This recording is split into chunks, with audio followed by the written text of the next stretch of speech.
everyone, this is Academy of Earth Sciences and I am Sudhir Kumar Srivastav. In this lecture, we are going to study about the texture of the igneous rocks. So, this modern day petrography involves a detailed study of the thin section. आज के time में detail study करते हैं thin section की. सबने कर रखा होगा, जिन्होंने नहीं किया वो करेंगे. ठीक है, थिन सेक्शन की स्टडी करते हैं.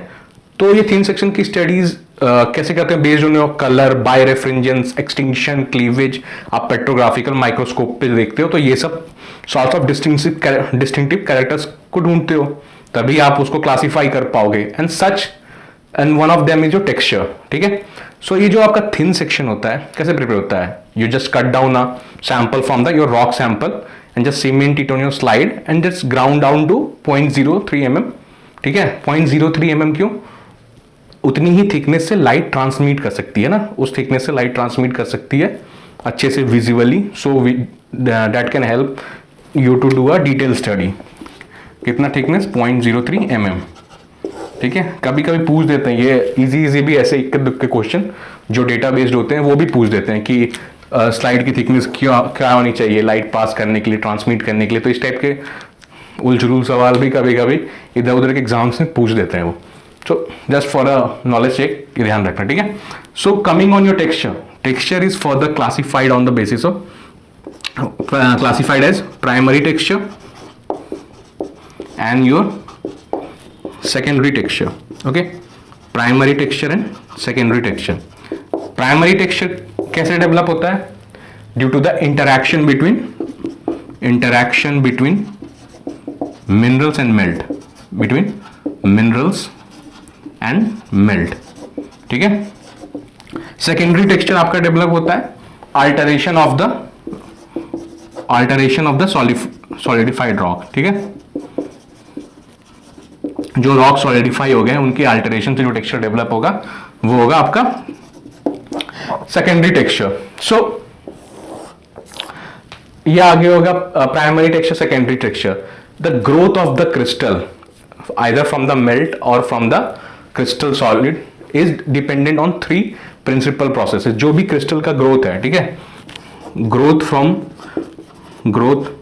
From the melt or the solid medium. ठीक है, और द सॉलिड मीडियम किसी भी रॉक का ग्रोथ मेल्ट से या सॉलिड मीडियम से 3 इंपॉर्टेंट प्रोसेसेस पे डिपेंड करता है. Depends on 3 important factor of processes.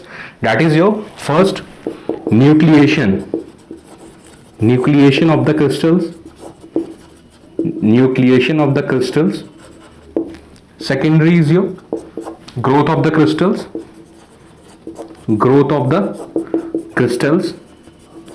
ठीक है, ये इनिशियल स्टेज है. धीरे धीरे हम टाइप ऑफ टेक्सचर में भी जाएंगे. तो पहले हम लोग देख रहे हैं कि कैसे अफेक्ट हो रहा है ग्रोथ. ठीक है, तो वो हम लोग पढ़ लेते हैं पहले. Nucleation, growth and third is your diffusion. Behaviour पढ़ रहे हैं अभी. ठीक है, उसके बाद वो बेस्ड ऑन दैट बिहेवियर कैसा टेक्सचर डेवलप करता है वो हम देखेंगे. ठीक, so first is your nucleation. जो इनिशियली कोई भी चीज अगर मैंने ये मेल्ट है, ठीक है, ये कोई भी क्रिस्टलाइन सॉलिड यहाँ फॉर्म हुआ मिनरल का, तो इनिशियली इसका जो सरफेस एरिया ये ऑक्यूपाई करेगा, ये जो वॉल्यूम ऑक्यूपाई करेगा, और ये जो सरफेस एरिया के रिस्पेक्ट में the surface area to the volume ratio क्या होगा? यहाँ पे हाई होगा. इसके लिए क्या बोलते हैं, surface area to the volume will be higher. ठीक है, यहाँ पे ज्यादा होगा. पहले अगर कोई भी एक टिनी क्रिस्टल है तो क्या होगा कि इसने इतना अमाउंट ऑफ वॉल्यूम है जो इसने पूरा सरफेस एरिया ऑक्यूपाई कर रखा है, ये इसका सरफेस एरिया है. तो अभी सरफेस एरिया ज्यादा है, वॉल्यूम कम है, इसकी मतलब इतना एक अकेला ही है ये, तो इसका surface area to the volume ratio high है. लेकिन जैसे जैसे क्रिस्टल्स फॉर्म होते जाएंगे इसके नेबरिंग में, तो क्या होगा, सब कोई ऑक्यूपाई करने लगेंगे. तो जो ये सरफेस एरिया है ये कम हो जाएगा, इस सिस्टम का वॉल्यूम वही रहेगा, तो धीरे धीरे रेशियो घटता जाएगा. तो दैट मीन्स अगर इसका सरफेस एरिया इस इनिशियल क्रिस्टल का तो ज्यादा है, ऑक्यूपाई कर रखा है, दैट मीन्स इसकी अभी सरफेस एनर्जी हाई है. ठीक है, क्या है? सरफेस एनर्जी हाई है. ठीक, अगर सरफेस एनर्जी हाई है दैट मीन्स कि ये अनस्टेबल है. अगर आप तेजी से, if you are running fastly, ठीक है, there is a high inflow of energy in your body, ठीक है, आपकी बॉडी में हाई इनफ्लो ऑफ एनर्जी है, तो आप अनस्टेबल रहोगे ना थोड़े से, एकदम से अचानक से तो आप मतलब स्टेबल नहीं हो जाओगे। तो सरफेस एनर्जी, अगर आपकी बॉडी में भी एनर्जी हाई है तो आप में भी अनस्टेबिलिटी रहेगी। तो अगर इसकी सरफेस एनर्जी है तो ये अनस्टेबल है, ठीक है, अनस्टेबल है। अनस्टेबल क्यों? क्योंकि क्या हो रहा है कि अभी ये मतलब मेल्ट में है, मतलब धीरे धीरे फॉर्म हो रहा है, इसने अभी कंप्लीट एक क्रिस्टलाइन सॉलिड नहीं फॉर्म किया है, ठीक है, ये समवट मीडियम स्टेज में है, जो धीरे धीरे थोड़ा सा मतलब एक अपने आप को स्टेबल करने लायक इसने क्रिस्टल स्ट्रक्चर डेवलप किया, लेकिन एक कंप्लीट क्रिस्टल स्ट्रक्चर डेवलप नहीं किया है जिससे कि इसके इंटरनल चार्जेस बैलेंस हो सके। अगर ये जैसे कि कंप्लीट क्रिस्टल स्ट्रक्चर डेवलप कर लेगा तो क्या होगा, if it will develop a complete crystal structure the internal charges will be balanced. लेकिन सिंस अगर इसका मतलब ये क्रिस्टल स्ट्रक्चर डेवलप नहीं हुआ है सही से, ठीक है, तो उसको इसके जो इंटरनल चार्जेस है, the internal charges lying in it will not be balanced properly, that's why it is unstable. क्या है यहाँ पे, इसके इंटरनल चार्जेस बैलेंस नहीं है, इसलिए अनस्टेबल है। तो अब इसकी टेंडेंसी होगी स्टेबल होने की, है ना, इंटरनल चार्जेस बैलेंस नहीं है तो इसे जो भी पहला मिलेगा, मतलब जो इसके साथ एकोमोडेट कर जाए, ठीक है, अपनी चार्ज को बैलेंस करने के लिए, स्टेबिलिटी लाने के लिए, तो ये उसके साथ मिलके अपना एक क्रिस्टल स्ट्रक्चर फॉर्म करने लगेगा, ठीक है, अपनी लैटिस को, क्रिस्टल लैटिस को फॉर्म करने लगेगा ये। तो इसमें क्या होगा, जो ये क्रिस्टल लैटिस फॉर्म कर रहा है ये न्यूक्लिएट करने लगेगा, है ना, ये न्यूक्लिएट करने लगेगा, मतलब एक एम्ब्रॉइक क्रिस्टल, मतलब जो कोई भी क्रिस्टल ग्रोथ होता है उससे पहले एक एम्ब्रॉइक क्रिस्टल डेवलप होते हैं। Nucleus, you can say it nucleus और एम्ब्रॉइक क्रिस्टल, ठीक है, this is the seed phase, मतलब ये सीड है, आप कोई प्लांट ग्रो करता है तो पहले सीड होता है ना, इसी तरह एक क्रिस्टल ग्रो कर रहा है तो ये सीड है, मतलब कि पहला सीड धीरे धीरे क्रिस्टल डेवलप हो रहा है। तो ये जो न्यूक्लियस है और ये जो एम्ब्रॉइक क्रिस्टल है ये आपके किस फेज में डेवलप होते हैं, कब, अंडर कूलिंग, इसके लिए क्या होता है, टर्म है अंडर कूलिंग के फेज में। अंडर कूलिंग एक्चुअली में एक ऐसा टेम्परेचर है ना जहां पे एक्चुअली आपका क्रिस्टलाइजेशन पॉइंट नहीं आया है, मतलब आपकी जो क्रिस्टलाइज हो जिस मेल्टिंग पॉइंट पे सॉलिड, वहां पे पहुंचने से पहले ही उसका जो एक इनिशियल स्टेज है उससे पहले वाला स्टेज, ठीक है, इंटरमीडिएटरी स्टेज, वो होता है अंडर कूलिंग। मतलब वहां पे इतना स्टेबल हो चुका है कि वो एकोमोडेट कर सके, लेकिन पूरी तरीके से अभी उसके स्ट्रक्चर डेवलप नहीं हुआ है। So this is under cooling, और इसी को बोलते हैं हम लोग होमोजीनियस न्यूक्लिएशन। अगर किसी एक मिनरल के, मगर मेल्ट में एक मिनरल है, उससे वो एम्ब्रॉइक क्रिस्टल डेवलप हो रहा है सीड, और उसके बाद वो क्रिस्टल स्ट्रक्चर डेवलप होता है, तो उसको बोलते हैं हम लोग होमोजीनियस न्यूक्लिएशन, ठीक है, होमोजीनियस न्यूक्लिएशन। अब इसी तरह अगर पहले से कोई सीड क्रिस्टल प्रेजेंट है, ठीक है, पहले से कोई, सपोज दैट इस मेल्ट में पहले से कोई प्रेजेंट है, और ये जो दूसरा डेवलप होने वाला है इससे, ठीक है, हो सकता है कि इसका क्रिस्टल स्ट्रक्चर इसके जैसा ही हो, ठीक है, इसका मिनरल का क्रिस्टल स्ट्रक्चर इसके जैसा ही हो, तो ये क्या करेगा, इसके फेसेस पे this will tend to grow on this, मतलब if the crystal structure is same this will tend to grow on that, ठीक है, उसको न्यूक्लिएट करने की जरूरत नहीं पड़ेगी खुद को, वो क्या करेगा, इसके क्रिस्टल स्ट्रक्चर, क्योंकि उसका भी क्रिस्टल स्ट्रक्चर सेम है, the crystal structure of these both the minerals is same, so क्या करेगा, that they will tend to grow on another. तो जब ऐसे केस में, जब आप एक जैसे नहीं है लेकिन क्रिस्टल स्ट्रक्चर सेम है, यानी लेटिस सेम है उसकी, वो बैलेंस कर सकते हैं दूसरे को चार्जेस को, तो क्या करेंगे, वो फॉर्म करेंगे आपके, उसमें भी न्यूक्लिएट होंगे। जब न्यूक्लिएट होंगे तो क्या, उस टाइप के न्यूक्लिएशन को बोलते हैं हम लोग हेट्रोजीनस न्यूक्लिएशन, हेट्रोजीनस न्यूक्लिएशन, ठीक है। इसमें क्या होता है, पहले से सीड क्रिस्टल्स प्रेजेंट होते हैं, seed crystals are present and the new growing crystals tend to nucleate on it based on similar structure, ठीक है, ये हो गया। तो क्या होता है कि जो मोर कॉम्प्लेक्स पॉलीमराइजेशन होता है, जैसे ऑक्साइड, मतलब ऑक्साइड्स का तो बहुत सिंपल है, तो वो बहुत जल्दी जल्दी न्यूक्लिएट करते हैं, उनमें न्यूक्लिएशन बहुत जल्दी जल्दी होता है, ठीक है, उनमें न्यूक्लिएशन रेट हाई होता है, जल्दी जल्दी न्यूक्लिएट करेंगे। जो मोर कॉम्प्लेक्स हैं, जैसे आपका अल्कली फेल्सपास, वो न्यूक्लिएट ज्यादा नहीं करते हैं, ठीक है, वो एक ही आपका क्रिस्टल डेवलप होगा लेकिन बड़ा होगा। पिग्मेटाइट एग्जांपल है इसका, ठीक है। तो ऐसे तरह के क्रिस्टल्स जो होते हैं वो बड़े डेवलप होते हैं। ऑक्साइड्स देखो, एक ऑर्डर लिख लेते हैं, ऑर्डर लिख लेते हैं, जैसे ऑक्साइड्स है, ओलिविन है, ठीक है, ओलिविन है, पायरोक्सिन है, प्लेजियोक्लेज है, देन आपका एल्कली फेल्ड्स्पार है, एल्कली फेल्ड्स्पार है। तो इसमें क्या हो रहा है कि ऑक्साइड्स मोर, जितना कॉम्प्लेक्स स्ट्रक्चर होगा, the more the complexity of the structure is, the rate of nucleation will be less, the more simple the structure is, the rate of nucleation will be high. इसलिए आपको क्या होता है, oxides बहुत ज्यादा present मिलते हैं। ऑक्साइड छोटे छोटे क्रिस्टल्स डेवलप होते हैं ऑक्साइड्स के, लेकिन बहुत ही ज्यादा अमाउंट में प्रेजेंट होते हैं। लेकिन ऑलिविन्स क्या होते हैं, और ये एग्जांपल लो अल्काली फेल्ड्स्पार्स का, इनको टाइम लगता है, ये न्यूक्लिएट होते हैं धीरे धीरे और उसके बाद ये बड़ा ग्रो करते हैं, that grow large but are not so much abundant in amount. और ये क्या होता है, अबंडेंट होते हैं, बहुत ज्यादा होते हैं, छोटे छोटे होते हैं लेकिन ज्यादा होते हैं, सो दे टेंड टू न्यूक्लिएट मोर, ठीक है, इनका न्यूक्लिएशन हाई होता है। तो जैसे जैसे आपकी क्रिस्टल स्ट्रक्चर की कॉम्प्लेक्सिटी बढ़ रही है, आपका न्यूक्लिएशन भी उतना ही कम हो रहा है, रेट ऑफ न्यूक्लिएशन उतने कम हो रहे हैं। So oxides, olivine, pyroxene, plagioclase and then alkali feldspar. Now coming to your growth of the crystal, crystal growth. Okay, crystal growth क्या है नॉर्मल टर्म्स में, व्हाट इज ग्रोथ? ग्रो करने का मतलब क्या होता है कि in addition of something else is growing, मतलब किसी चीज के एडिशन में कुछ ग्रो कर रहा है। ये क्या है, सब एक केमिकल रिएक्शन है, ठीक है, everything is taking place in chemical reaction हो रहा है। So if you want to proceed that chemical reaction, you have to add reactants.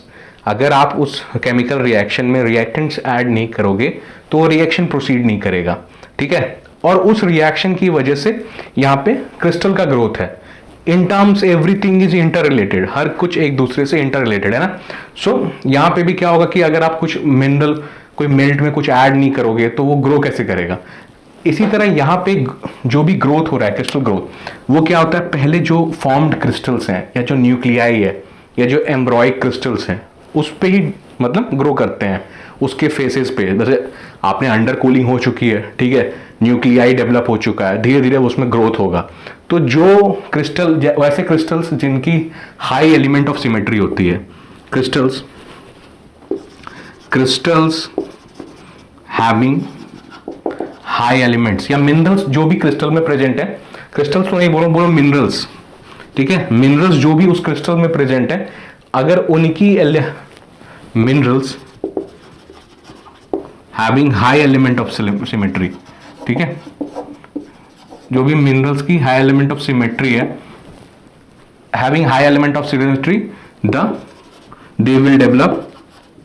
they will develop very prominent faces, ठीक है, prominent faces। तो जो भी कोई भी क्रिस्टल है, अगर उसमें बहुत ही हाई एलिमेंट ऑफ सिमेट्री है तो उसके फेसेस भी अच्छे डेवलप होंगे। एक ही आप देख सकते हो, एक ही क्रिस्टल में कुछ फेस होता है, सम फेसेस डेवलप पुअरली, सम फेसेस डेवलप वेरी मतलब ब्यूटीफुल। सो एक ही क्रिस्टल के अंदर ये वेरिएशन हो रहा है, ठीक है, कुछ जिसमें क्रिस्टल्स एलिमेंट ऑफ सिमेट्री जिस तरह से मतलब जिस फेसेस पे अच्छी होती है वो फेस अच्छे डेवलप होते हैं, और जिस फेसेस में अच्छी नहीं होती है वो अच्छे डेवलप नहीं हो पाते हैं। तो ये जो अच्छे डेवलप नहीं हो पाते हैं, the faces which do not tend to grow और हैव ब्यूटीफुल स्ट्रक्चर, और फेसेस और लेस डेवलप फेसेस, उसमें क्यों होता है? They are due to the presence of certain impurities, है ना। जैसे इम्प्योरिटीज उसमें ऐड हो जाएगी तो क्या होगा, वो क्रिस्टल ग्रोथ को इनहिबिट कर देगा। इनहिबिट मतलब रोक देगा, मतलब कि वो अगर इम्प्योरिटीज की वजह से क्या होता है कि उसका रिएक्शन उतने अच्छे से आगे प्रोसीड ना करे, रादर देन जहां पे हाई एलिमेंट ऑफ सिमेट्री है, जहां पे होमोजीनियस मटेरियल्स प्रेजेंट है, जो उसको मतलब क्रिस्टल स्ट्रक्चर अगर अच्छी है, जो सिमिलर काइंड है, वो उनको प्रोसीड करने में हेल्प करेंगे। तो जो इम्प्योरिटीज होंगी, जहां पे इम्प्योरिटीज प्रेजेंट होगी, वो उसको क्रिस्टल ग्रोथ को रोक देगा। तो इम्प्योरिटीज कैसी होती हैं, आपने पढ़ा है, डिफेक्ट्स पढ़े हैं ना आपने, मिनरल्स में डिफेक्ट, स्कॉट्स की डिफेक्ट, स्क्रू लोकेट, तो इसी तरह का एक डिफेक्ट होता है स्क्रू लोकेशन डिफेक्ट, ठीक है। ये भी एक टाइप ऑफ इम्प्योरिटी है जिसकी वजह से क्या होता है, क्रिस्टल ग्रोथ इनहिबिट हो जाता है और crystal faces are not develop prominently, ठीक है। ये इंपॉर्टेंट है, तो ध्यान रखना, ठीक। अभी क्या होता है, सिंप्लीफाई करते हैं चीज, ठीक है। जैसे कोई एक यूनिट सेल है, ठीक, जिसमें सी यूनिट सेल में अगर spacing, if the C unit cell spacing is very less, है ना, फास्ट ग्रोइंग अगर आपका क्रिस्टल है, और सी यूनिट सेल की जो स्पेसिंग है, यहाँ पे जो सी यूनिट सेल की स्पेसिंग है वो अगर कम है, इज लेस, तो ये क्या होगा, जो क्रिस्टल होगा ये इलोंगेट होगा सी डायरेक्शन में, ठीक है ना। मतलब अगर इसकी इंटरप्लानर स्पेसिंग, ये सी यूनिट सेल की इंटरप्लानर स्पेसिस अगर कम है, तो ये सी डायरेक्शन में इलोंगेट होगा। आप देख सकते हो, अरे आपने मतलब देखो, suppose you have a jelly, ठीक है, यू हैव कोई जेली है, मेल्ट क्या है, जेली की तरह ही है, ठीक है, विस्कोसिटी उसकी वैसी ही है। तो एक जेली है, आप उस जेली को कंप्रेस करते हो तो क्या होता है, ये स्पेसिंग अगर आप, if you reducing the spacing, ठीक है, तो क्या होगा, इसके अलोंग ये इलोंगेट हो रहा है ना, इसके अलोंग ये इलोंगेशन हो रहा है। तो अगर सी प्लेन की आप स्पेसिंग घटा रहे हो तो उसी डायरेक्शन के अलोंग वो इलोंगेट हो रहा है। इसका एग्जांपल ले सकते हो आप एम्फीबोल और पायरोक्सिन। वहां पे क्या होता है, सिलिकॉन और ऑक्सीजन चेन्स जो होते हैं, इनके बीच ये इसके टेंट्स के थ्रू ग्रो करता है, सिलिकॉन और ऑक्सीजन बॉन्ड्स के अलोंग ही ग्रो करता है। क्यों, क्योंकि यहाँ पे जो सी यूनिट सेल है उसकी इंटरप्लेनर स्पेसिंग जो है कम है। और तो आप माइका ले लो, माइका में क्या होता है, ये शीट टाइप डेवलप होते हैं, ये चेन डेवलप होते हैं, हो गया ना। आप इससे इनका स्ट्रक्चर ही पता चला, चेन सिलिकेट्स, और ये आपके शीट स्ट्रक्चर है। तो आप इस तरह से एग्जाम्पल भी क्रैक कर सकते हो, ठीक है, अगर आपको हर चीज का लॉजिकल एक्सप्लेनेशन पता हो। If you know the logical explanation of everything, you can correlate and find out and determine the correct answer to everything, ठीक है। मतलब थोड़ी चीजें अगर आपको रटनी पड़े, थोड़ा सा ध्यान हो और थोड़ा आप लॉजिक डेवलप कर लो ना इंटर कोरिलेशन से, आपके दिमाग में हर कुछ एक टाइम पे प्रेजेंट होना चाहिए। कोरिलेट भी आप तभी कर पाओगे जब सारी चीजें एक जगह आपके एक दिन में सही से प्रेजेंट हो। तो हर चीज को एक बार स्पेस में रखना है, आपको देखना है, हाँ ठीक है, ये इससे कोरिलेट हो सकता है। तो यहाँ पे क्या है आपका, क्यों, क्योंकि इंटरप्लेनर स्पेस जो है वो कम है, इसलिए चेन सिलिकेट, और इसमें ज्यादा होती है इसलिए सीड स्ट्रक्चर बनाते हैं माइकाज, ठीक है। तो ये आपका हो गया क्रिस्टल ग्रोथ। अब क्या होता है, suppose that this is a melt, ठीक है, ये क्रिस्टल ग्रो किया, this crystal has grown from this melt. So अगर ये इससे ग्रो कर रहा है तो the element you which is made, the crystal which is made of the element must have depleted the element in that, must have depleted the melt in that element. मतलब क्या किया होगा, अगर किसी भी कंपोनेंट का, अगर ये किसी भी मिनरल का अगर ये क्रिस्टल बना हुआ है, ठीक है, तो इस मिनरल को इस मेल्ट से डिप्लीट होना पड़ा होगा, ये यहां से खत्म हुआ होगा, तभी तो ये क्रिस्टलाइज होके अपने सैचुरेशन टेम्परेचर पे ये क्रिस्टलाइज हुआ होगा और क्रिस्टल फॉर्म किया है इसने।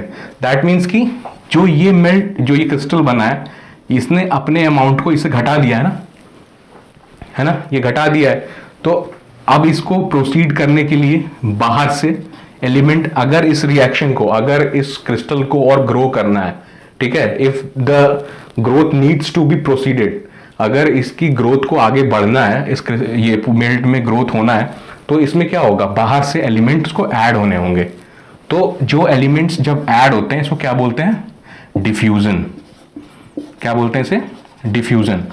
तो ये जो यहाँ पे वॉइड्स हैं, जो इस एलिमेंट के यहाँ के एब्सेंट होने की वजह से यहाँ पे डिप्लीशन हुआ है, मतलब जो the melt is depleted in the content of that mineral from which it has crystallised, so that depletion is filled with the help of diffusion. Diffusion से क्या होता है, बाहर से एलिमेंट जो कि सिमेट्रिकल स्ट्रक्चर फॉर्म करेंगे अब मेल्ट में जो भी प्रेजेंट होगा। तो इससे हम ये बोल सकते हैं जो क्रिस्टल होता है और जो मेल्ट होता है उसका जो कॉम्पोजिशन है हमेशा डिफरेंट होता है।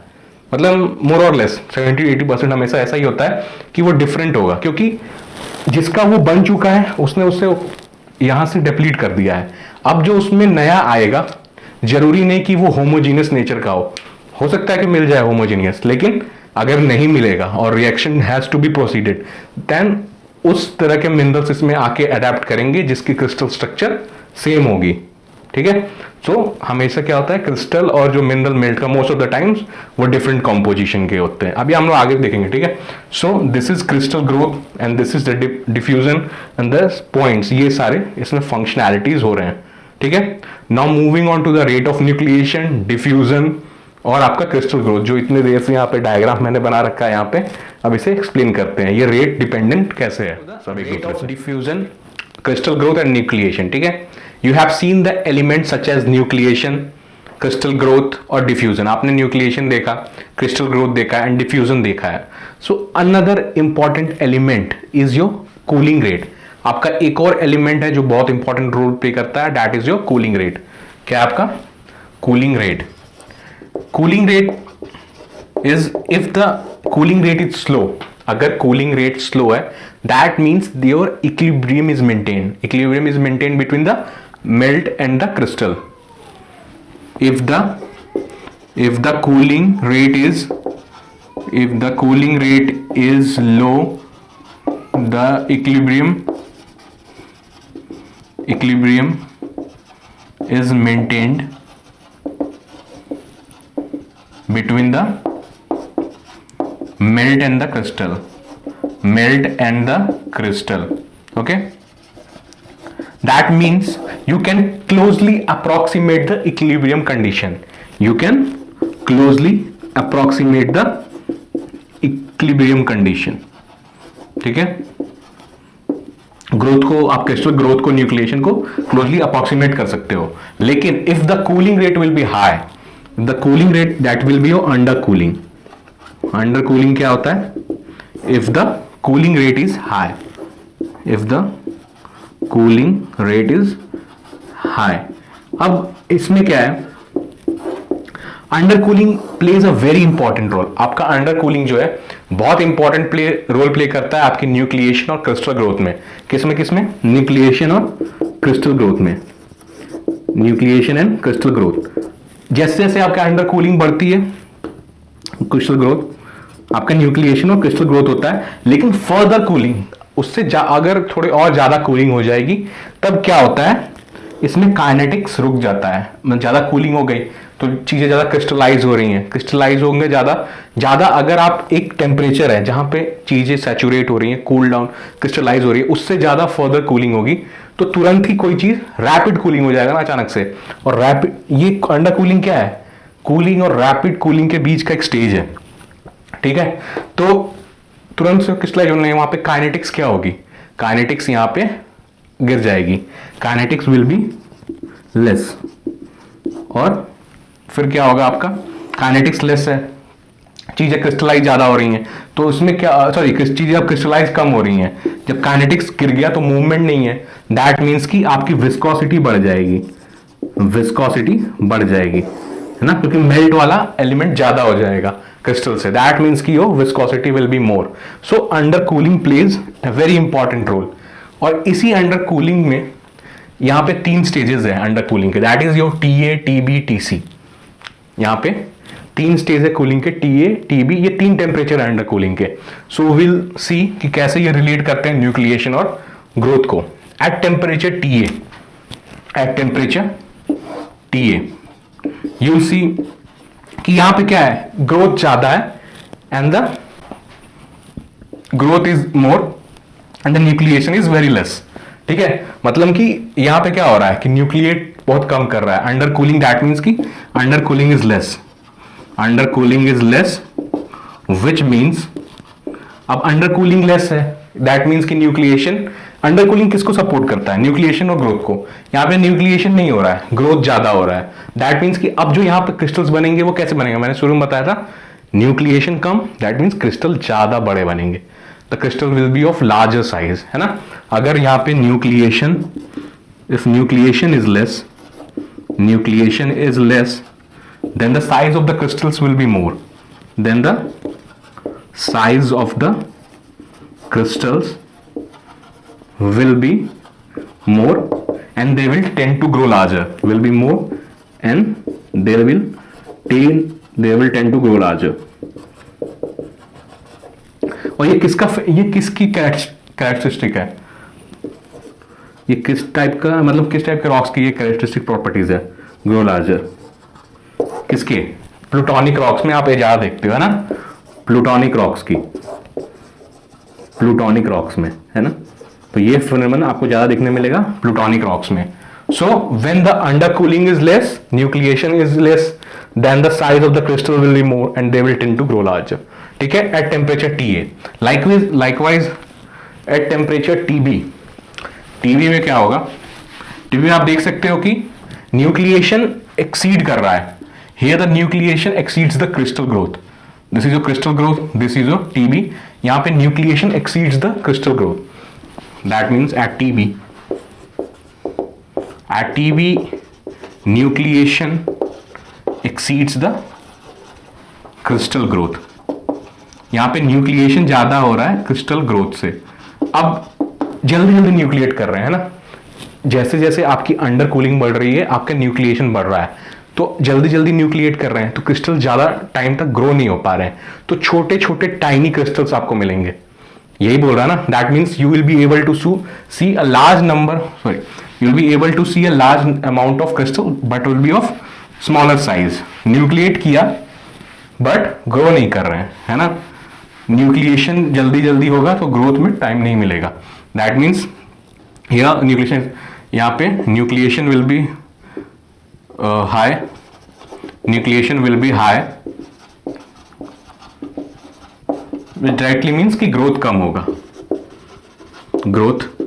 होगा। और यहाँ पे क्या होगा? ये किसके कैरेक्टरिस्टिक प्रॉपर्टीज है? किसकी? ये आपके वॉल्केनिक रॉक्स के, है ना। इसी तरह एट TC क्या होगा? TC में क्या हो रहा है? ये देखो, यहाँ पे ना न्यूक्लिएशन है ना ग्रोथ है, यानी दैट मीन्स कि यहां पे जो एट TC अंडर कूलिंग ज्यादा है, दैट मीन्स कि ये आपके ग्लासी मटेरियल्स जो फॉर्म होते हैं, है ना, यहां पे कैसे होंगे? एकदम ग्लासी मटेरियल्स एट TC कैसे फॉर्म होंगे? ग्लासी मटेरियल्स फॉर्म होंगे। ठीक है, so this is your rate of diffusion, nucleation and crystal growth, how they are interdependent on each other। तो ये जो अंडर कूलिंग का टर्म है ना, ये बहुत अच्छे से समझो, ये बहुत अंडर कूलिंग ही रिस्पॉन्सिबल है सब चीजों के लिए। ये क्या करेंगे आप एग्जाम में, तुमसे यही सारी चीजों को अलग अलग लैंग्वेज में घुमा के पूछेंगे आपसे।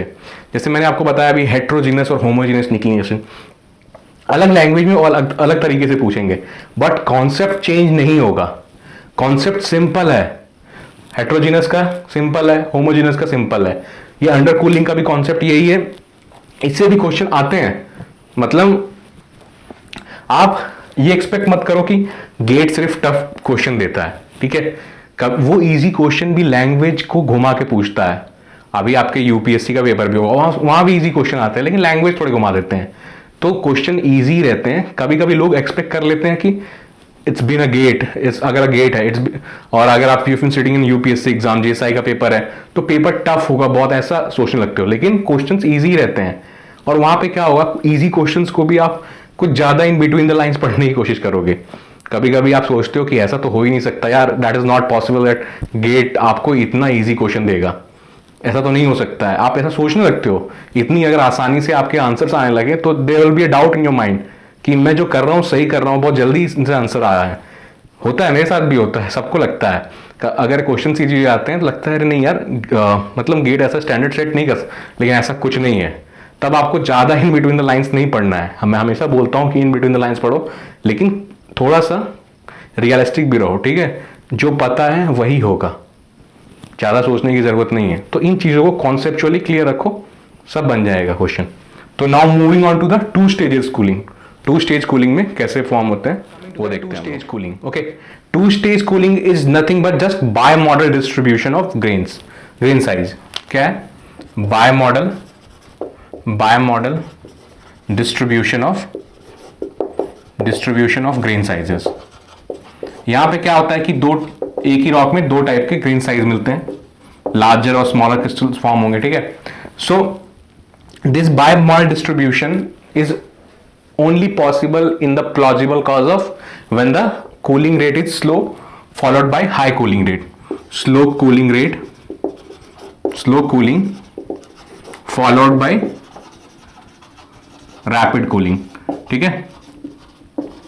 तो जब स्लो कूलिंग होगा स्लाइटली अंडर कूल होंगे, ठीक है। मैग्मा क्या होगा? जब स्लो कूलिंग होगा तो स्लाइटली अंडर कूल होगा। जब स्लाइटली अंडर कूल होगा a fewer larger crystals will form, fewer larger crystals will form, ठीक है, जब स्लाइटली अंडर कूल हुआ है ये। देन फॉलोड बाय वॉल्केनिज्म, ठीक है, वॉल्केनिज्म होता है। Then due to volcanism rapid cooling is there, ठीक है, रैपिड कूलिंग हो रहा है और फिर फाइनर क्रिस्टल्स फॉर्म हो रहे हैं, फाइनर क्रिस्टल्स। सो इस टाइप की, ये किसका एग्जांपल है? पोरफायरेटिक टेक्सचर। पोरफायरेटिक टेक्सचर में ऐसा होता है, पोरफायरेटिक टेक्सचर में it contains both larger and smaller crystals. तो जो लार्जर क्रिस्टल्स होते हैं when surrounded by the smaller once, ठीक है, तो इन लार्जर क्रिस्टल्स को क्या बोलते हैं हम लोग इन पोरफायरेटिक टेक्सचर? द फेनोक्रिस्ट्स, इसको बोलते हैं phenocrysts. And the smaller ones are called as the smaller ones are called as your ground mass, ठीक है। अगर यही phenocryst, if these larger crystals, if these phenocryst contain inclusion of other minerals, अगर किसी other minerals का inclusion contain करते हैं या कोई भी किसी तरह का इंक्लूजन कंटेन करते हैं, if these contain inclusion, ठीक है, तो उस इंक्लूजन को क्या बोलेंगे हम? पोइक्लिटिक, ठीक है, पोइक्लिटिक टेक्सचर हो जाएगा। और ये जो होस्ट क्रिस्टल होगा जो उस इंक्लूजन को कंटेन कर रहा होगा उसको क्या बोले हम लोग? ओइकोक्रिस्ट, ठीक। ये क्लियर है यहां पे। Now coming to the diffusion rate. अब क्या है कि अगर डिफ्यूजन रेट हाई कब होता है? जब टेम्परेचर ज्यादा हो। Diffusion rate is high, diffusion rate is high कब? when the temperature is more, ठीक है। एंड क्या होगा ऐसे मटेरियल में? In the material with low viscosity, ठीक है, लो विस्कोसिटी। देखो एक दूसरे से रिलेटेड है, एवरीथिंग इज इंटरकनेक्टेड। क्या है? डिफ्यूजन रेट हाई है, ठीक है, डिफ्यूजन रेट हाई है तो क्या हो रहा है कि वो जल्दी डिफ्यूज करने की कोशिश करेगा क्रिस्टल से, ठीक है, क्रिस्टल फॉर्म करने की कोशिश करेगा। दैट मीन्स कि विस्कोसिटी ऑब्वियसली लो होगी। मैंने बताया था उस समय कि काइनेटिक्स क्या होता है, जब काइनेटिक्स गिर जाता है विस्कोसिटी बढ़ जाती है। काइनेटिक्स कब गिरेगा? टेम्परेचर गिरेगा तब। यहां पे अगर टेम्परेचर ज्यादा है काइनेटिक्स रहेगा, एक दूसरे से टकराने की, बॉन्ड करने की प्रोबेबिलिटी ज्यादा रहेगी। दैट मीन्स कि क्रिस्टल्स फॉर्म करने की प्रोबेबिलिटी ज्यादा होगी। दैट मीन्स कि मटेरियल कैसा होगा? विस्कोसिटी कम होगी। हर कुछ एक दूसरे से कनेक्टेड है, ठीक है। तो डिफ्यूजन रेट हाई। सो अगर डिफ्यूजन रेट कम किस में होता है? जो हाईली पॉलीमराइज्ड मेल्ट्स होते हैं। Diffusion rate is less in highly polymerized melts, ये हाईली पॉलीमराइज्ड मतलब कि अगर स्ट्रक्चर कॉम्प्लेक्स है तो डिफ्यूज करने में टाइम लगेगा, या हो सकता है कि आयंस या चार्जेस कॉम्पेटेबल नहीं ढूंढ पाए इन कॉम्प्लेक्स स्ट्रक्चर में, तो वो टाइम लेंगे। इसलिए यहाँ पर डिफ्यूजन पुअर होता है, हाईली। तो एक ऑर्डर लिख लो, जैसे कि water greater than your crystal than your glass, ठीक है। ये डिफ्यूजन का एक ऑर्डर है कि वाटर क्या होता है, लेस मतलब कॉम्प्लेक्स होता है, देन जैसे जैसे कॉम्प्लेक्सिटी बढ़ रही है वैसे वैसे डिफ्यूजन रेट भी गिर जाता है। आप जैसे कि आप पेगमेटाइट्स में देखो, ठीक है, पेगमेटाइट्स में क्या होता है कि वाटर रिच होता है, तो वाटर को ऐड करते हैं पॉलीमराइज्ड मेल्ट्स में ताकि उसकी टेम्परेचर को गिरा, सॉरी, उसकी आप कॉम्प्लेक्सिटी को घटा सको, और जैसे आप उसकी कॉम्प्लेक्सिटी को घटाते हो वो अच्छा डिफ्यूज कर पाएगा, डिफ्यूजन उसमें हाई हो जाएगा। तो जैसे ही अब पेगमेटाइट्स में क्या होता है, हाइड्रेटेड है तो उसमें वाटर रिच है, तो H2O रिच है, तो उनमें पॉलीमराइजेशन घट गई है, पॉलीमराइजेशन घट गई है तो इसलिए वो ज्यादा बड़े ग्रो होते हैं। डिफ्यूज हो रहा है ना, ऐड हो रहा है ग्रो करने का, वो ग्रो होते जा रहे हैं, डिफ्यूज हो रहे हैं वहां से मिनरल्स और ग्रो होते जा रहे हैं। तो ये एक एग्जांपल है पेगमेटाइट्स, जहां पे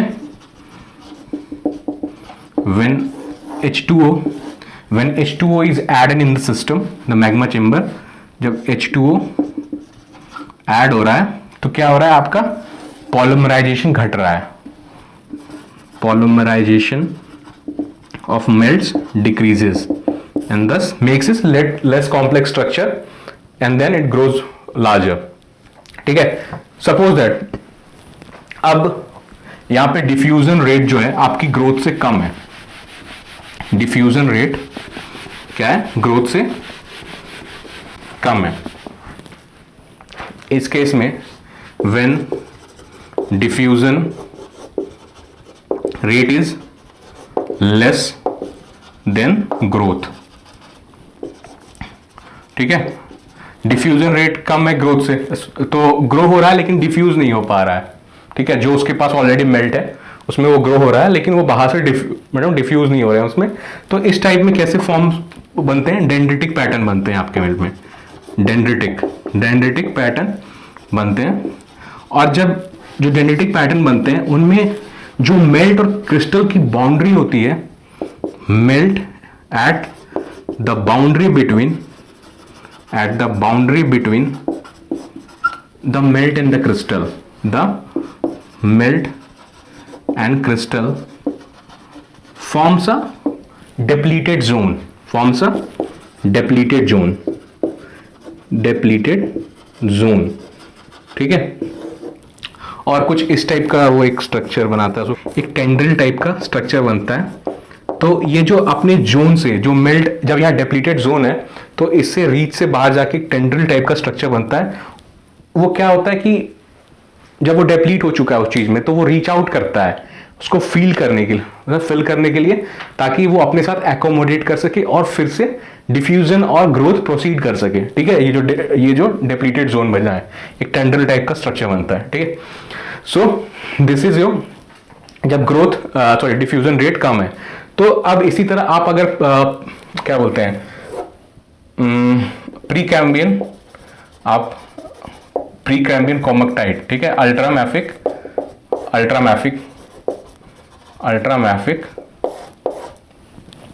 वॉल्केनिक रॉक है, ठीक है। अल्ट्रामैफिक वॉल्केनिक रॉक का एग्जांपल क्या है, ये प्रीकैम्बियन आपका एग्जाम, ये क्वेश्चन आ चुका है एक्चुअली, पहले पूछ चुके हैं ये एग्जाम की अल्ट्रामैफिक इग्नियस रॉक का इसमें से एग्जाम्पल कौन एग्जैक्टली याद नहीं मुझे कहाँ, लेकिन ये एक बार क्वेश्चन आ चुका है। तो प्रीकैम्बियन कॉमक्टाइट एज एन एग्जाम्पल। तो इसमें क्या होता है,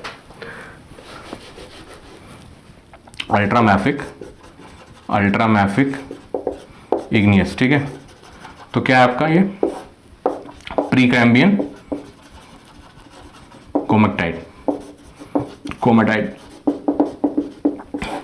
तो इसमें क्या होता है कि जो ऑलिविन्स होते हैं they are quenched and they are formed in a elongated structure. यहां पे जो ऑलिविन प्रेजेंट होते हैं दे ग्रो elongated, ये elongated ग्रो होते हैं when quenched मतलब होता है कूल्ड रैपिडली, अगर इन्हें जल्दी से कूलिंग हुई। अब देखो ये quenched मतलब हो गया cooled rapidly. If they are quenched rapidly that means कि उनको क्या हुआ है, फेस ग्रो करने का टाइम नहीं मिला, न्यूक्लिएशन का टाइम नहीं मिला, ठीक है। तो वो ग्रोथ हुई है लेकिन किसके, अब यहाँ पे फेस ग्रो नहीं हुआ, इंटरस्पेसिंग कम है, तो ये उसके अलोंग ग्रो करेंगे, ठीक है। तो ये एलोंगेटेड ग्रो होंगे। तो ये किसका एग्जांपल है, स्पिनिफिक टेक्सचर का। इस टाइप के जो होते हैं उनको क्या बोलते हैं, स्पिनिफिक्स टेक्सचर। ठीक है, ये 5 सेंटीमीटर तक ग्रो करते हैं, तो ये बोलते हैं हम लोग spinifex texture. So this is your one such example. अब ये अगर जो ये आपके मिल्ट ग्रो कर रहे हैं अलॉन्ग दैट ये सी एक्सिस बोल लो, ठीक है, if the melt is growing along c axis, अगर सी एक्सिस के अलॉन्ग ग्रो कर रहे हैं तो ये जितना भी मेल्ट होगा वो सारा कहाँ एक्यूमुलेट होगा, एट द एजेस। ठीक है, अगर सपोज दैट ऐसा कुछ एलोंगेशन है, ठीक है, और ये यहाँ पे मेल्ट एक्यूमुलेट हो रहे हैं, फेस पे नहीं होंगे, यहाँ पे एक्यूमुलेट होंगे, तो these edges will have higher energy. यहाँ पे जो प्रेजेंट होंगे एटम्स, जो भी आपके आयंस प्रेजेंट होंगे वो हाईली एक्टिव होंगे, सरफेस एनर्जी यहाँ की बहुत ज़्यादा होगी। तो अब ये जो ग्रोथ होगा ये सी एक्सिस के अलॉन्ग होगा, ये अलॉन्गेशन जो भी क्रिस्टल ग्रो करेगा ऐसा ही ग्रो करेगा। क्यों? क्योंकि यहाँ के आयंस की एनर्जी हाई है। ठीक है, ये दूसरे से कॉम्पिटेबल होना चाहेंगे, अपने आप को स्टेबल करना चाहेंगे। क्यों? क्योंकि ये अनस्टेबल है, हाई एनर्जी है, ये स्टेबल होना चाहेंगे उसके साथ लेटेस्ट फॉर्म करके। तो इधर के तो ये ऐसा इलोंगेशन होता जाएगा, ये इधर ग्रो करते जाएंगे, इधर ग्रो करते जाएंगे। ठीक है, इस टाइप के को क्या बोलते हैं हम लोग, skeletal crystals. Okay, these type are skeletal crystals, skeletal crystals. और अगर यही मेल्ट, अगर ये जो फॉर्म हो रहे हैं, ठीक है, ये आपके अगर पॉकेट ऑफ मेल्ट से ये मिल जाए, इनक्लोज्ड पॉकेट ऑफ मेल्ट से, तो ये कुछ ऐसा ग्रो होगा। ठीक है,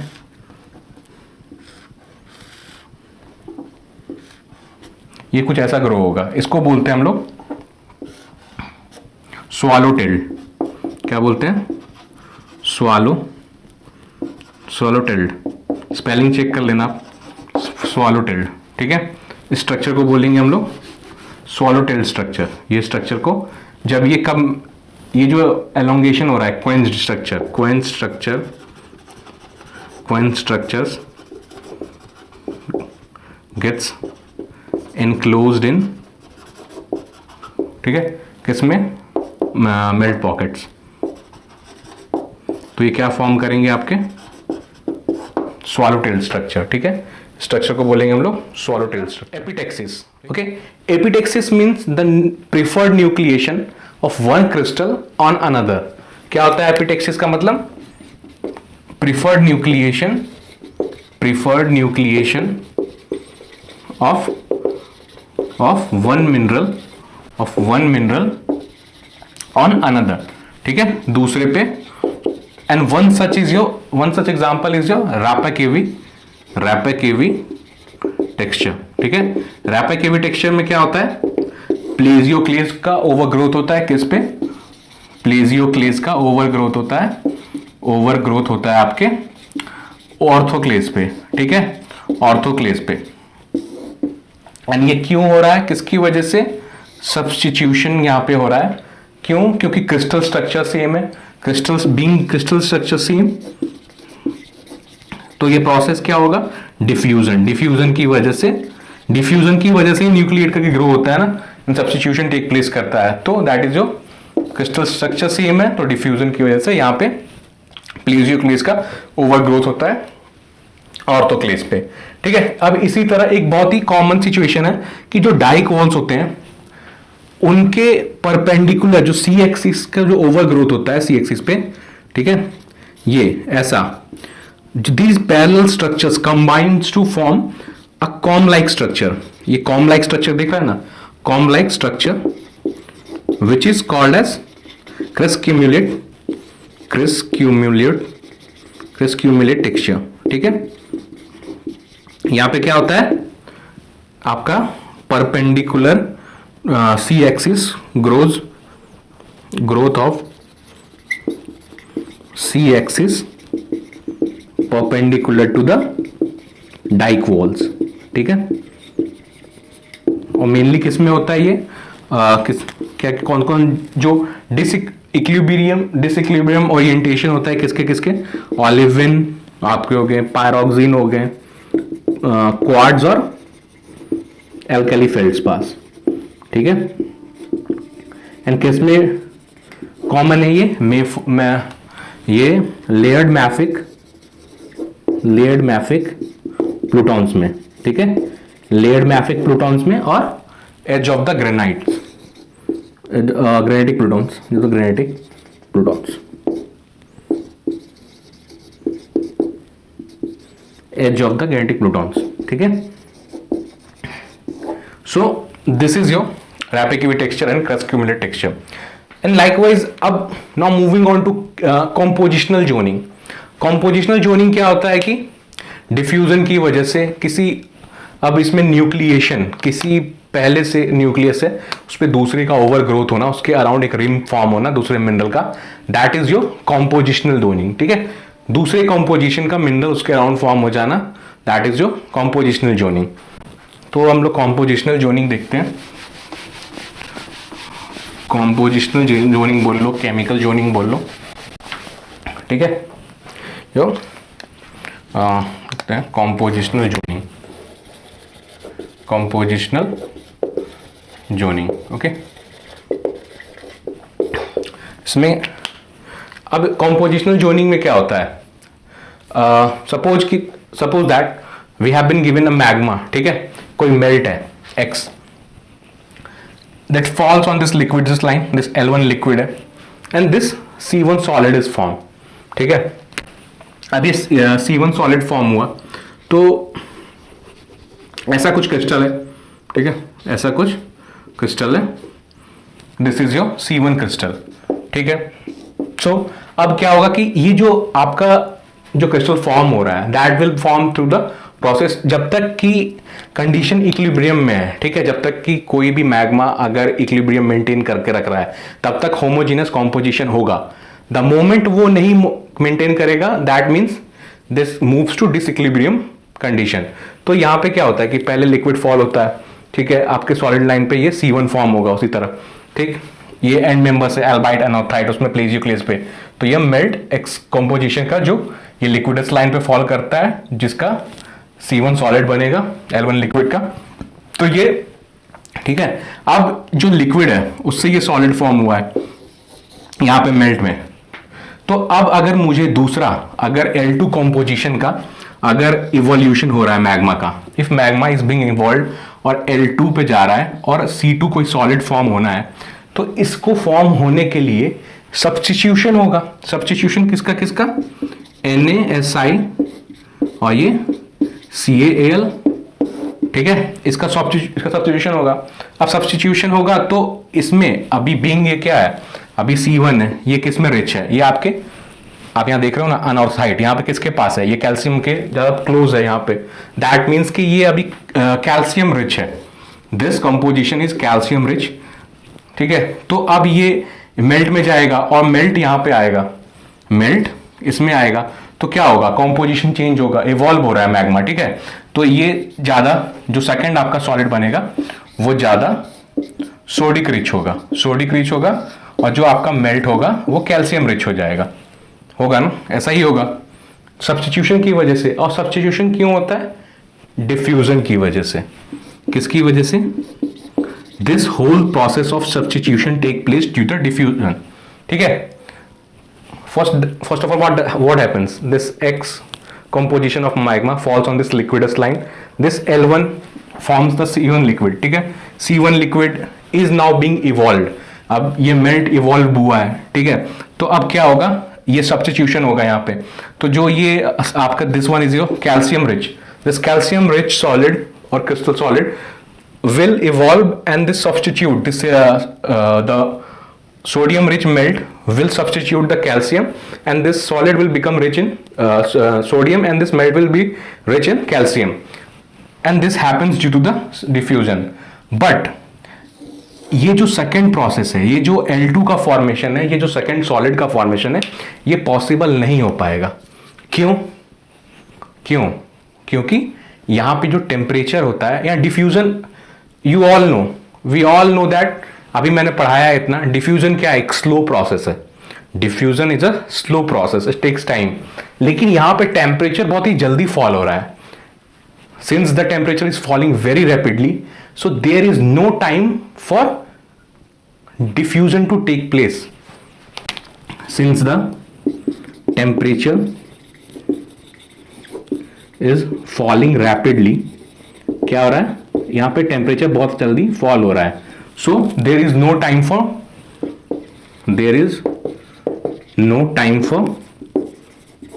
फॉर डिफ्यूजन.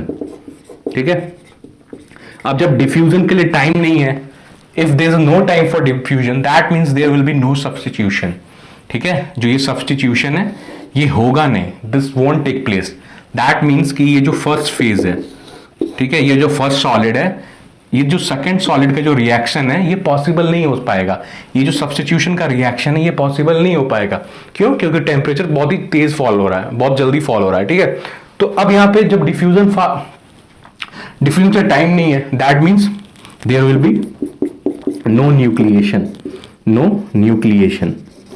अब यहां पे न्यूक्लिएट भी नहीं कर पाएगा वो, है ना, न्यूक्लिएट भी नहीं कर पाएगा. अब ऐसे केस में मैंने क्या बताया था, याद कर, जब डिफ्यूजन स्लो हो और डिफ्यूजन ना ही हो तब क्या होगा कि प्री एग्जिस्टिंग, है ना, अगर प्री एग्जिस्टिंग सॉलिड है तो उस पे ही ये न्यूक्लिएट करेंगे. They will tend to nucleate on the pre existing solid. तो अब इसमें कैसा होगा, अब ये पॉसिबल नहीं हो पाया. ठीक है, आई होप लिख लिया हो सबने, ये ऐसा केस पॉसिबल नहीं हो पाया. ठीक, अब हम क्या करेंगे, दूसरे तरीके से जाएंगे, क्योंकि डिफ्यूजन तो हो नहीं रहा. And since diffusion is not taking place, this becomes the case of disequilibrium. ठीक है, ये कंपोजिशनल जोनिंग जो टेक्सचर है वो किसमें, कंपोजिशनल जोनिंग एक टाइप का टेक्सचर है. ठीक है, और ये क्वेश्चन भी आ सकता है और शायद आई गेस पूछा भी है कि कंपोजिशनल जोनिंग किसका टेक्सचर है, डिसइक्विलिब्रियम कंडीशन का. तो हमेशा ये ध्यान रखना, ये लिख लो आप यार नोट डाल के, compositional zoning is a texture of disequilibrium condition, है ना. सारे कंडीशन ध्यान रखने हैं आपको. If you remember every condition, every question easy. See igneous petrology और प्लेट टेक्टोनिक्स खास करके, they are just like a story, technical story है. Igneous petrology and plate tectonics is your technical story. यहां पे क्या होता है, हर एक इवेंट एक कहानी है. And in that process you get to know some technical terms. आपको थोड़ा थोड़ा टेक्निकल टर्म्स उसमें सुनने को मिलता है जिसकी कहानी से वो प्रोसीड कर रहे हैं. दैट मीन हर एक टेक्निकल टर्म एक एलिमेंट है, एक कैरेक्टर है नया जो इंट्रोड्यूस होता है, तो वो आगे कहानी को बढ़ाता है. ठीक है, सो जस्ट लाइक दैट. तो इग्नियस और प्लेट टेक्टोनिक्स समझने में दिक्कत नहीं होनी चाहिए. ये दोनों अगर एक बार आपको समझ में आ गया ना, if you get to understand igneous petrology and plate tectonic once, वो जिंदगी भर याद रहते हैं. क्यों? क्योंकि आपने उनको समझा है. It's just a chemical process, वो आपने समझ लिया तो हमेशा ध्यान में रहेगा वो. ठीक है, तो ये आपने लिख लिया. सो अब इसमें कैसे होगा, डिफ्यूजन हुआ नहीं, तो अब यहां पे क्या होगा कि अब जब ये first when this X composition का melt, when that falls on that liquidus line, L1 liquid falls C1 solid. ठीक है, ये C1 solid फॉर्म हो गया. अब क्या होगा, this L2, if this C2 has to form, if the composition of L2 alongside that C2 solid has to form, this has to nucleate on the C1. इसके ऊपर से न्यूक्लिएट करना होगा. ठीक है, ये C2 फॉर्म होगा. इसका न्यूक्लियस यही एम्ब्रॉइक क्रिस्टल है, जो embryonic crystal will be the nucleus for the C2. ठीक है, और न्यूक्लियस फॉर C2. ठीक है, अब इसी तरह आप आगे जाओगे L3 में तो C3, L3 C3. ठीक है, इसी तरह एक और आपको मिल जाएगा ये C3 कंपोजिशन का. तो अब इसमें क्या हो रहा है, जैसे जैसे आप मूव कर रहे हो, यू सीइंग दैट ये क्या है, anorthite anorthite anorthite. This composition goes on decreasing. क्या हो रहा है कि अब अनॉर्थाइड किस में रीच है, कैल्शियम में रीच है. This is rich in calcium. So from core to rim, ठीक है, ये कोर है, this is your core, this your rim. तो कोर से रिम के तरफ, core to rim, your calcium content is decreasing. Calcium content is decreasing, और either words कैसे भी वो घुमा के पूछ सकता है, लैंग्वेज चेंज करेगा। सोडियम रिच हो रहा है, क्या हो रहा है, सोडियम रिच हो रहा है। तो कंफ्यूज मत हो जाना कि सोडियम रिच में क्या हो गया, क्या हो रहा है, कैल्शियम में डिप्लीट हो रहा है, सोडियम में रिच हो रहा है। इस कंडीशन में क्या बोलते हैं इसको, नॉर्मल जोनिंग। इसे क्या बोलते हैं, नॉर्मल जोनिंग। ठीक है, नॉर्मल जोनिंग होता है, ठीक है, नॉर्मल जोनिंग ऐसा होगा कुछ क्रिस्टल। ठीक है, ये कोर में Ca है एंड ये रिम में घट रहा है, ठीक है, रिम के तरफ। सो this is your case of normal zoning. अब इसी तरह आपके दूसरे होते हैं, स्पेस नहीं है, just like that, reverse zoning, reverse zoning and oscillatory zoning, oscillatory zoning. ठीक है, बहुत लोगों को ये समझ में नहीं आता है ठीक से, लेकिन तो कुछ है नहीं। अगर एक बार आप ढंग से समझ जाओगे तो कुछ भी नहीं है इसमें, कुछ है क्या, कुछ भी नहीं है। और ये बोलूँ सबसे मज़ेदार है इंग्लिश, इज़ वेरी इंटरेस्टिंग। जब आप चीज़ें समझने लगो तो बहुत ही मज़ा आता है। ठीक है, so English is like that only. तो रिवर्स जोनिंग में क्या, अब पता है नॉर्मल जोनिंग में ऐसा है तो रिवर्स जोनिंग में उल्टा होगा, है ना, उल्टा होगा। उल्टा होगा तो क्या होगा, मैं बता देता हूँ क्यों होगा, वो भी देख लेंगे, लेकिन जान लेते हैं रिवर्स जोनिंग में उल्टा क्या होगा कि अब यह Ca से Na की तरफ जाएगा। जो कोर होगा, core will be sodium rich, the core will be sodium rich and the rim will be calcic rich. ठीक है, अब वो दोनों कंडीशन मान लो कि कोर से रिम के तरफ आपका क्या सोडियम घट रहा है, या कैल्शियम रिम से कोर के तरफ आपका कैल्शियम बढ़ रहा है, कैसे भी बोल लो चीजें वही रहनी है। ठीक है, तो this is your reverse zoning case. अब रिवर्स जोनिंग कैसे होता है, मैग्मा मिक्सिंग की वजह से। किसकी वजह से, मैग्मा मिक्सिंग की वजह से। एक नया टर्म इंट्रोड्यूस हुआ है, that is your magma mixing. ठीक है, मैग्मा मिक्सिंग। ठीक, suppose that in a magma chamber, अगर एक मैग्मा चेंबर है, मैग्मा है जिसमें से दो टाइप के सॉलिड्स फॉर्म हो रहे हैं। ठीक है, ये आपका C2 है एट लोअर टेम्परेचर, मैंने इसको C2 बोल लिया था, यहाँ पे लिख लिया था। ठीक है, मिटा लो, कैसे भी कर लो, ये अब ये मैं मिटा देता हूँ क्योंकि समझ में आ गया होगा भाई ये सारे केसेस। ठीक है, तो अभी के लिए this becomes our C2, okay, and that is the first one is your C1. So this is C2 and this is C1. ठीक है, अब मैग्मा मिक्सिंग होगा, जो ये क्या है, अनस्टेबल होगा, अनस्टेबल होगा ना। इस केस के लिए क्या होगा कि इसमें एक तीसरा कंपोजिशन जनरेट होगा और वो कंपोजिशन कहीं बीच में लाई करेगा। इन दोनों की मिक्सिंग में, अगर मैग्मा चेंबर में ये दोनों है, इन दोनों की मिक्सिंग में एक तीसरा कंपोजिशन कहीं पे होगा वो। ठीक है, मतलब कैसा, अगर ये मैग्मा मिक्सिंग की लाइन है, ठीक है, this is a line of magma mixing, magma mixing की लाइन है। सो दिस पॉइंट है ना, ये पॉइंट जो है यहां पे कहीं सो कंपोजिशन होगा और ये क्या होगा, C3। ठीक है, ये C3 का जो कंपोजिशन होगा ये किस में लाई कर रहा है, इन दोनों के बीच में लाई कर रहा है ना, इनके और इनके बीच में। This is your magma mixing line, और आप कहीं इस पर ड्रॉ करते हो कहीं बीच में, तो ये आपका लिक्विड एल का ये कॉम्पोजिशन है। ठीक है, तो वो C3 कॉम्पोजिशन कहां लाई करेगा, यहां पे कहीं पे बीच में। ठीक, अब ये C3 है, C3 है। ठीक है, अब for in this particular case क्या होगा, ये अनस्टेबल होगा and this one will also be unstable. ठीक है, ये स्टेबल होगा, ये स्टेबल होगा इस केस में। अब अगर इसके अलोंग अगर न्यूक्लिएशन होता है, ठीक है, न्यूक्लिएशन अभी भी होगा किसी में प्रिफर्ड साइट पे, किसी और के न्यूक्लियस पे। क्यों, क्योंकि कूलिंग रैपिड है। ठीक है, तो अब ये क्या है, टेम्परेचर, ये कम टेम्परेचर में फॉर्म हुआ है, C2 जो है आपका कम टेम्परेचर पे फॉर्म हुआ है। अगर इसके अराउंड उसने न्यूक्लिएशन किया, ठीक है, दूसरा कलर यूज करते हैं, हाँ तो ग्रीन कलर। ठीक है, तो ये क्या करेगा, सिंस वो लोअर टेम्परेचर का है and C3 is your of higher temperature, this will corrode the edges. क्या करेगा, ये एजेस को कोरोड कर देगा। और थोड़ा सर्कुलर कर लेगा, ठीक है, क्योंकि वो हायर टेम्परेचर का है एंड ऐसा फॉर्म करेगा, ठीक है, वो कोरोड कर देगा एजेस को and this will form like a structure. This is your C3.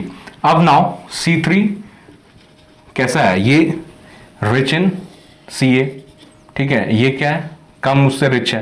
That means कि ये सोडिक रिच है. C2 is your sodic rich, है ना, वो सोडियम रिच है, ठीक है, and this is your Ca rich. तो ये क्या हो गया, अभी मैंने बताया था सोडियम रिच कोर है और रिम क्या है, Ca रिच. तो ये किसका केस है, रिवर्स जोनिंग का, है ना, किसका केस है ये, रिवर्स जोनिंग. अब इसी तरह दूसरा जो क्रिस्टल है, यहां पे ये जो प्रेफर्ड साइट है, इस पे न्यूक्लिएशन हुआ, तो this one is your C1, ठीक है.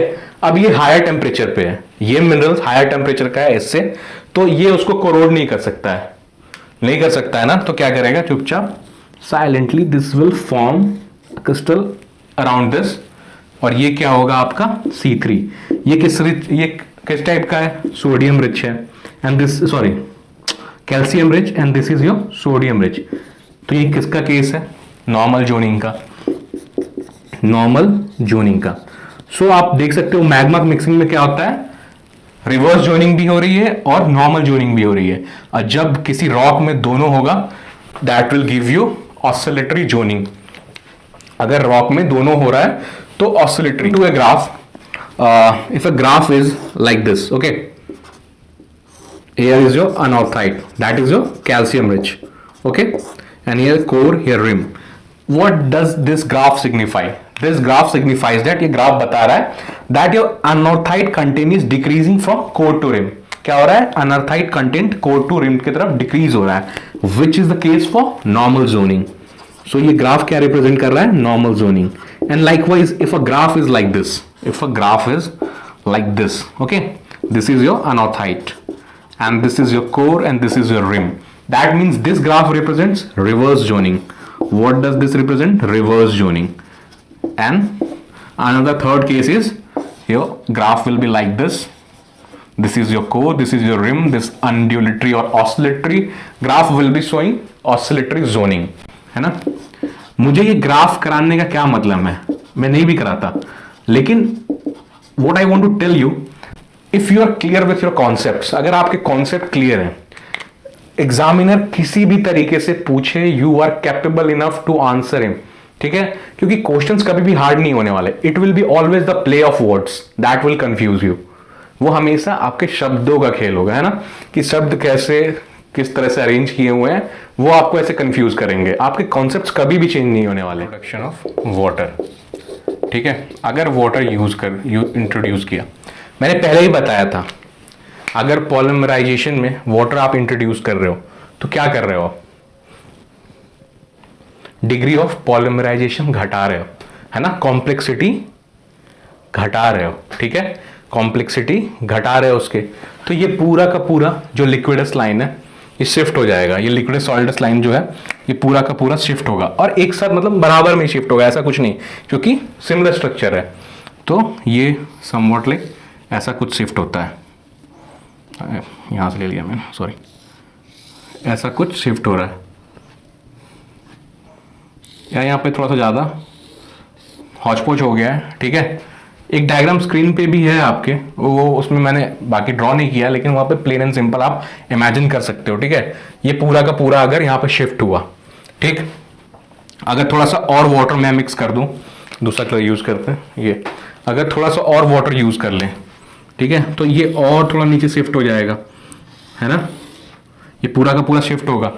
अब अगर मुझे इस पॉइंट पे सपोज दैट कि ये एक्स कंपोजिशन था, ठीक है, ये सब मिटा लेते हैं, ठीक है, ये एक्स कंपोजिशन का मेल्ट था, ठीक है, यहाँ पे ये एल पे ये L1 लिक्विड फॉर्म हुआ, ये C1 का था एंड दिस यहाँ पे C2 है, ठीक.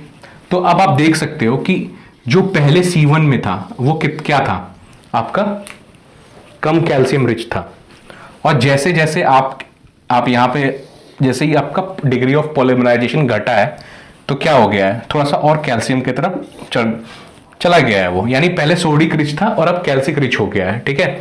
दैट मीन्स कि अगर पहले कैसा था उसका कोर, पहले सोडियम रिच था, अब कैसा हो गया है वो, कैल्सिक रिच हो गया है। तो ये किस टाइप की जोनिंग है, this is your reverse zoning, है ना, reverse zoning.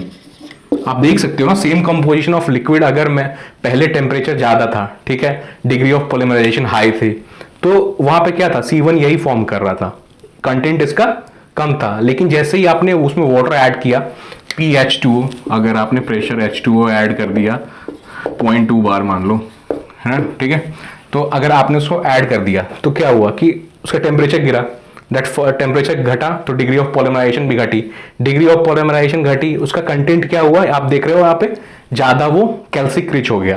That means it has become reverse zone.